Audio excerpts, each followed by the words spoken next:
جب میں United nation میں گیا تھا انٹر ریلیجس کانفرنس میں، تو اتفاق ایسا ہے ہر ملک سے ایک ایک نمائندہ بلایا گیا، ہر مذہب کا۔ فاروق لغاری صاحب صدر تھے، پتہ نہیں کیسے خیال آیا، مجھے یہاں سے بھیج دیا، انہوں نے ریکمینڈ کر دیا۔ اب جسے فاروق ریکمینڈ کرے اسے کون مسترد کرے بھائی؟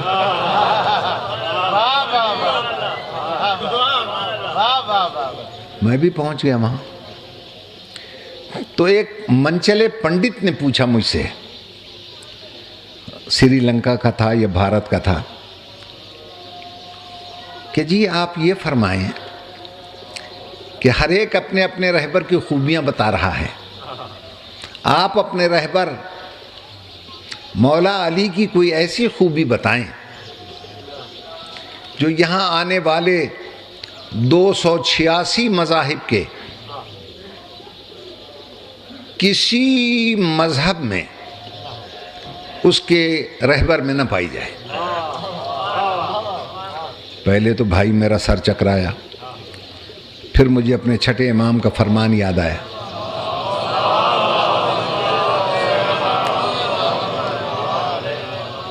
میرے چھٹے امام نے ارشاد فرمایا ہے کہ جب کوئی ہمارے بارے میں ایسا سوال کرے کہ جو تمہارے ذہن میں پریشانی کا سبب بنے تو پریشان نہ ہونا، میں وعدہ کرتا ہوں جہاں تمہارا ذہن کام کرنا چھوڑ دے گا ہمارا ذہن تمہارے ذہن میں کام کرنے لگے گا، جہاں تمہاری زبان رکنے لگے گی ہماری زبان تمہاری زبان میں بولنے لگے گی۔ اس تسلی و تشفی کو پا کر میں نے چیلنج کر دیا، میں نے کہا یہ جتنے 286 مذاہب کے افراد آئے ہیں سب کو چیلنج ہے میرا، کسی مذہب کا رہبر، کسی مذہب کا لیڈر، کسی مذہب کا پیشوا اپنے اپنے مذہب کے عبادت خانے میں پیدا نہیں ہو سکا سوائے میرے مولا علی۔ بھائی گھبرا تو نہیں گیا؟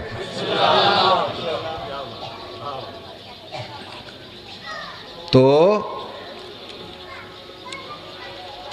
اس لیے میں نے کہا کہنے کا کوئی اچھی طرح سمجھا دیں مجھے، میں مسلمان ہوں نہیں۔ میں نے کہا بھارت کے ہو؟ کہنے لگا ہاں ہم لوگ اصلی طور پہ تو وہیں کے ہیں۔ میں نے کہا بھارت زرعی ملک ہے؟ کہنے لگا ہاں۔ میں نے کہا وہاں باغات نہیں لگتے؟ کہنے لگے لگائے جاتے ہیں۔ میں نے کہا وہاں کے آم مشہور ہیں؟ کہنے لگا جی ہاں۔ میں نے کہا جب کوئی آم میٹھا پھل دینا بند کر دے، توجہ ہے یا نہیں، تو پھر اس کی نسل کیسے چلاتے ہو؟ کہ پیوند کے ذریعے۔ میں نے کہا بس یہیں سے سمجھ لو، اللہ نے کائنات میں ایک نبوت کا درخت لگایا، جب 1,24,000 بہاریں دیکھ کر وہ بلا فصل ہو گیا، اب اس پر ثمر آنا بند ہو گئے نبوت کے، تو اللہ نے اس کی نسل کو آگے بڑھانے کے لیے اسی جنس کا ایک پودا سرکاری بنگلے کے گملے میں پیدا کر دیا۔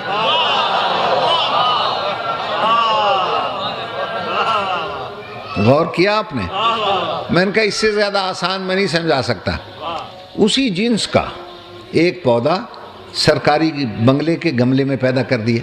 اب یہ میں آپ کی نظر کرتا ہوں، پودا اتنا طاقتور اور زوردار تھا کہ گملے میں شگاف آ گیا۔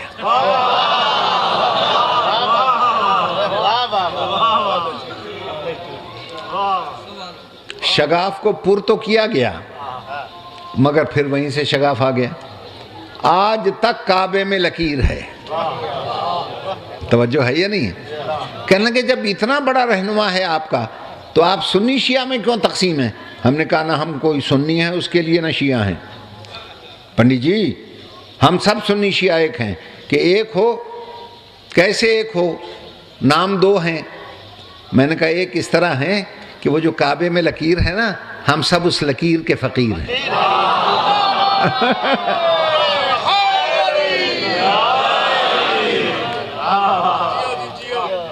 اور صاحب لکیر جناب امیر ہے۔ پھر صلوات پڑھ دیجئے.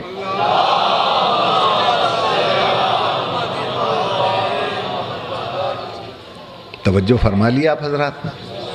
بس اب اس سے زیادہ میں زحمت نہ دوں آپ کو. میرے محترم سامعین، جس کے لیے پیغمبر نے فرمایا مظہر العجائب، یہ تو مظہر العجائب ہے.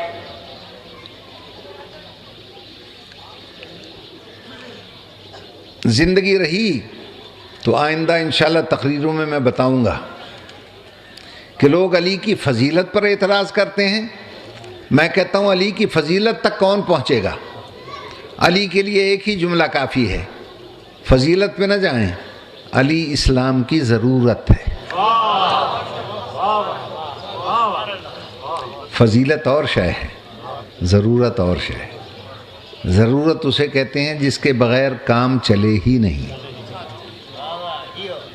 توجہ ہے صاحبان؟ اس نے بچپن میں وعدہ کیا تھا کہ میں آپ کی مدد کروں گا. سنا ہے نا آپ نے دعوت ذوالعشیرہ میں؟ لوگ کہتے ہیں علی علی بہت کرتے ہو ہر مجلس میں. اس میں بھی یہی فلسفہ ہے.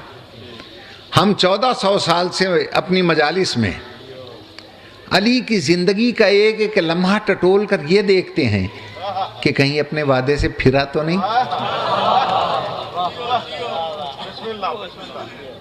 توجہ ہے یا نہیں ہے؟ لیکن جہاں جہاں مدد پڑی اس نے کی. میری بات پہ اور جہاں جہاں مدد کی ضرورت ہوئی، احد ہو، خندق ہو، بدر ہو، حنین ہو، ارے جہاں ساری گاڑیاں پھنس گئی تھیں. توجہ ہے یا نہیں؟ وہ ایک ہی موقع ہے خیبر. مجاہد جا رہے تھے آ رہے تھے، جا رہے تھے آ رہے تھے. 39 دن تک فتح نہ ہوا تو اللہ کے رسول نے دیکھا کہ یہودیوں نے مزید فوج منگوا لی. اب اگر فوج آتی ہے اور خیبر فتح نہیں ہوتا تو ساری محنت پہ پانی پھرتا ہے. اللہ کے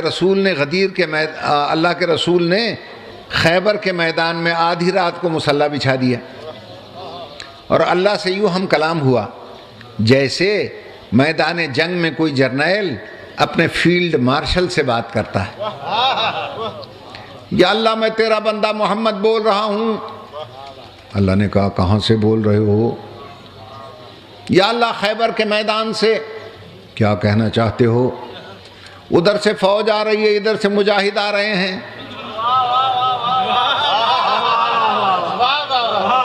اللہ نے کہا پھر ہم کیا کریں؟ یا اللہ اگر فتح نہ ہوا پلے کچھ نہیں بچے گا. اللہ نے کہا میرے حبیب تو خود سوچ، یہ جتنے تیرے مجاہد ہیں ہمت سے لڑتے ہیں، بہادری سے لڑتے ہیں، دلیری سے لڑتے ہیں، مگر ہیں تو انسان. مقابلے میں خیبر کا در، انسان کا اور در کا مقابلہ ہی کیا ہے؟ مقابلہ کرانا ہے تو کل در کی در سے ٹکر کرا.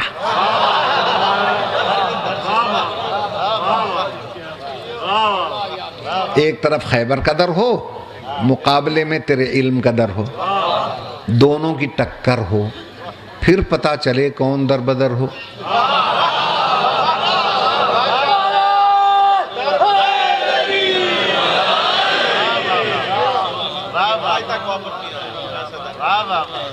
یا اللہ وہ در کی در سے کیسے ٹکر کرا دوں؟ اللہ نے کہا پہلے پرائیویٹ بات سن میری، چپکے سے سننا. ناد علین پکارا جی، مظہر العجائب، مظہر العجائب ہے. کون اللہ کا فی النوائب، مشکلات میں اسے مددگار پائے گا. کل ہم و غم سے انجلی، ظاہری باطنی سارے غم ختم ہو کے رہ جائیں گے. بھئی یہ سننا تھا کہ عاملہ کے لال نے انگڑائی لی، وادی خیبر کا ذرہ ذرہ ہمتن گوش ہو گیا. علم حامل علم کے انتظار میں تیار ہو گیا. رسول نے علم پہ ہاتھ رکھا، مدینے کی طرف رخ کیا. ایک ہی سانس میں آواز دی، یا علی